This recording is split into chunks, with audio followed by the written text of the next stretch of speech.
giving us your time. Could you first of all tell us your name and your position? Mr. Osita Okechukwu, Director General Boss of Nigeria. It's been on a quid pro quo basis, a very successful act in President Muhammadu Buhari. Sometimes in 2002, distinguished Senator Osita Okechukwu told some of us that a man had joined the All People's Party, the defunct All People's Party, the APP. I said, who is that? He said, President General Muhammadu Buhari. And they were going to leave the PDP to join him because he was saying then that the then President, Chief Olusegun Obasanjo, was constructing a one-party state for the country. And that one-party state breeds dictatorship and undermines the five tenets of democracy. It was about 2 to 3 weeks. We debated it roundly on joining then ANP. And later it became the running mate to President Muhammadu Buhari. And from then, it's been topsy-turvy in trying to deconstruct the one-party state that then President Obasanjo was constructing. And today I could say, outside any other thing, that President Muhammadu Buhari had succeeded and vindicated Chief of blessed memory, who said this is one of the characters that will help the Nigerian states to maintain a multi-party system with 2 dominant political parties instead of a multi-party system under 1 dominant political party. So if there's no other achievement for me, when you do a good scaling of democracy, it's one of the most outstanding achievements of President Muhammadu Buhari. So how would you describe his, personally, how would you describe his own personal, the kind of relationship you have with him? How would you describe it, the kind of person he is? He had remained steadfast. He had remained focused. He had remained the same person. Whenever you meet him, you will not say that he had changed. And what he promised that he would do, I'm happy that he has started. He says, because each time he will let you know that he's not an economist, he's not an engineer, he's just a retired soldier, that he will ask you what actually are the problems. He will ask you what is the problem, why there's gross unemployment, why the youths do not exploit their talents to the fullest, why Nigeria remains a giant, by men talking of giant, not actually actualizing the giantship of the country. I will tell you that if you don't have critical infrastructure, you cannot industrialize. And that the state must play a role in getting modern transport system, in the electricity supply, generation and distribution, in consonance with the private sector. And I'm happy today that he had embarked on one of the most ambitious and massive infrastructure development of the country. 5,000 kilometers federal roads, 5,000 kilometers standard gauge rail lines, 5,000 additional megawatts of electricity. And he has also the focus on his own side. He will say that Nigeria should eat what they produce. That is self-sufficiency in agricultural products. So to a certain extent, we have not achieved up to 100%, but I'm happy that on a daily basis, his focus is geared towards laying a solid foundation for critical infrastructure, for industrial and economic growth. So, would you say that since the inception of this government, your organization, things has really, really improved as it's supposed to?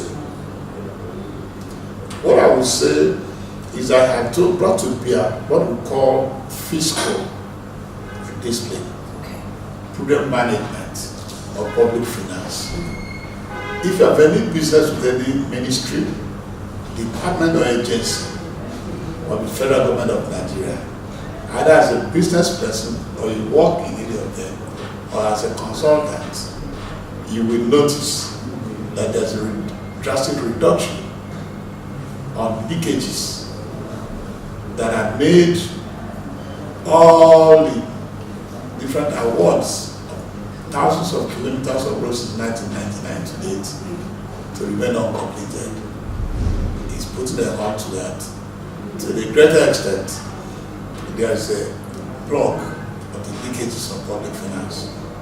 I will not say he has achieved it 100%, and it will also be foolhardy to think that it will be achieved under 4 years.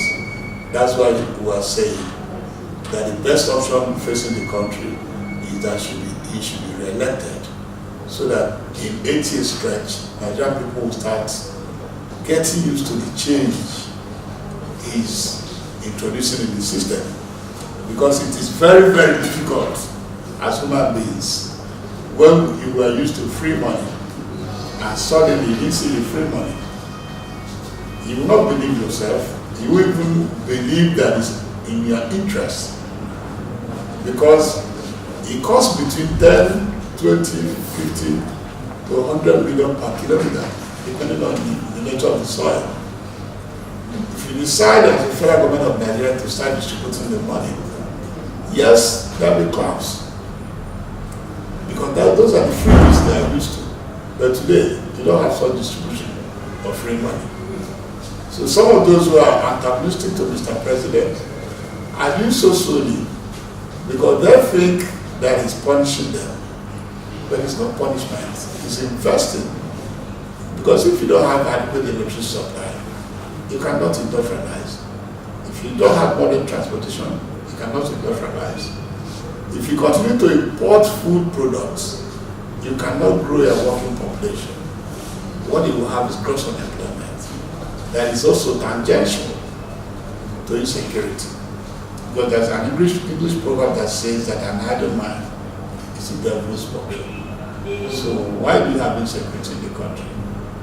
The material conditions to get back to it is when you have money, you are awarded the construction of Lagos to Ibadan, and you abandon the construction, and you start funding money. You awarded the construction of Kano to Maiduguri, and you failed to construct Kano to Maiduguri, or Gombe to Maiduguri, or Benin to Abuja, or Onitsha to Enugu. So those were part of the downside of the 16 years before President Muhammad Buhari came to power. But there were clappings because money was being distributed. This is the first time we are less than a month to a general election and money is not being passed around. A lot of people, they keep on punching us and say, what is your president doing? We'll go for an election. We'll fight against you because you are not doing something. I said, what are we doing? So we are not distributing money, but I said, go back to your states. You see 1 or 2 federal roads being constructed. The money invested in that construction is what will graduate to you. But Mr. President, in his own wisdom, thought that it's necessary that we should have critical infrastructure. It's like when you talk about the bailout funds. I had occasion to discuss with him. I said, Mr. President, guess what? He said what? I said, I've seen you spend over $1 trillion on bailout funds to states. And those monies were not being owed during your own regime. That if you go by 50 million per kilometer, a trillion that he used for bailout could have done about 2,000 kilometers of federal roads. And if he was on the ground, a lot of people would be happy. He said, Osita, you know, I've worked throughout my life in the public service. I can imagine what a family of 3, a family of 7 would do when they are not paid that stipend they are talking about for 1 month, for 2 months. In fact, sometimes publicly he would say that it pains him to know how a government will leave workers unpaid for 3, 4, 5, 6 months. Those are his own aspect that is good, the human side, because he takes every family as his own and he considers what goes on. Why should they be hungry when the Nigerian state has enough money to pay them? That's why you see that one of the things everybody will do, they will say, he did this, he did that. I say, look, I'm not saying that he's a saint or perfect, but he's a rare bird. It's not found every time in the generation of a country. That's the truth of the matter. we consider President Muhammadu Buhari as a role model. Do you think he would do better if he returns for second term? That's exactly what I'm saying. That he had started laying the foundation of one of the most massive infrastructure development of the country. But would he do better? Do you think he deserves the second chance? If he doesn't come, then we're in danger. Okay. As an additional 5,000 megawatts of electricity. Do you know where 3 is coming from? The Mandela hydroelectric power plant. 3,000 megawatts is going to come from that in fullness of time. If it's not relented, it might be stopped again. It's a project that had been on the cards since 1973. That's quite long. 1973. Even when a barrel of oil was being sold at over $100 per barrel. And don't fail to understand that when he came in, it was below $40 per barrel. Today, it's still below 70. And in spite of that, collectively, some of the roads Mr. President is doing today were roads he completed as PTF chairman that was never touched by the successive federal government of Nigeria. So his re-election is very important in the sense that if actually he want the country to achieve its potentials as giant of Africa, to utilize the abundant human and material resources we have, you need a president like President Muhammadu Buhari for the fact that when you have, if you had another 4 years, we'll be getting close to 5,000 kilometers of federal government roads, 5,000 kilometers of standard gauge rail line. He has started with the Western Corridor. That Western Corridor covers about 18 states. He had also completed the tendering process for the Eastern Corridor. That Eastern Corridor goes from Elugri to Port Harcourt, and is going to have spurs in all the state capitals adjoining the main line, which is 18 states. The Western Corridor rail line goes from Lagos to Kano, and is going to spur to all the state capitals adjoining the main rail line. And the standard gauge rail line that goes about 100 kilometers to 150. As against the old gauge narrow rail line that goes 30 to 35 kilometers an hour. So you can see the differential, which means if you board in Lagos, you will be in Kano on the same day.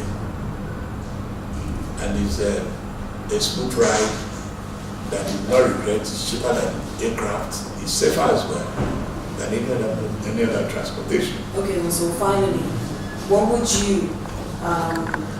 would be your message to Nigerians, especially voters? My message to the Nigerian people is this. As I said, you might not find a better alternative because the presidential race or the governorship race is like a beauty pageant. Today, Nigeria runs a multi-party system. And there are 2 dominant political parties, one of which is the All Progressive Congress and the People's Democratic Party. 2 of the leading candidates are President Muhammadu Buhari and His Excellency Alhaji Atiku Abubakar. Luckily for the Nigerian state, both of them are Fulani Muslims of the same age bracket. One is 70 to one is 76. So we save the Nigerian people, cancel 2 major fault line cards. They cancel ethnicity. So when you go for the election, nobody will talk about ethnicity. They cancel religion, nobody will talk about religion. So we're now placed with the character of the 2 leading candidates. And when you are judged going by the antecedents, personally I will go for the man who have been GOC, have been Minister of Petroleum, have been head of state in the military, have been chairman of the PTF, is now president for 3.5 years, and nobody put his enemies and family compound. Okay. So briefly, I was supposed to ask you that question before the last one. Would you say that in the 3 years of his administration, the South has really achieved so much in terms of security, most especially, and also roads and other infrastructure development? Yes, because when you talk of the Eastern Rail Line, it starts from Port Harcourt and it's almost going to take off. There's also the Eastern Corridor Rail Line that will go from Lagos to Calabar, that will trespass all the south. And there's what they call the Eastern West Road. It was started about 20-something years ago. Mr. President is about completing that. There's also what they call the Bonny-Bodo Road. It's one of the most costliest road projects in the country. Like a kilometer is about 100 to 150 million per kilometer. He has embarked on that. And it's also going to do Bonny Deep Seaport. It was advertised as well. And the companies are bidding for it. In fact, it's going to be hooked up to the Eastern Corridor Rail Line for export of commodities and importation to pass through so that the Lagos congestion comes to an end. I would like to say thank you very much for your time once more. And I hope that next time we will come, you'll give us your time. I appreciate it. All right. Thanks a million.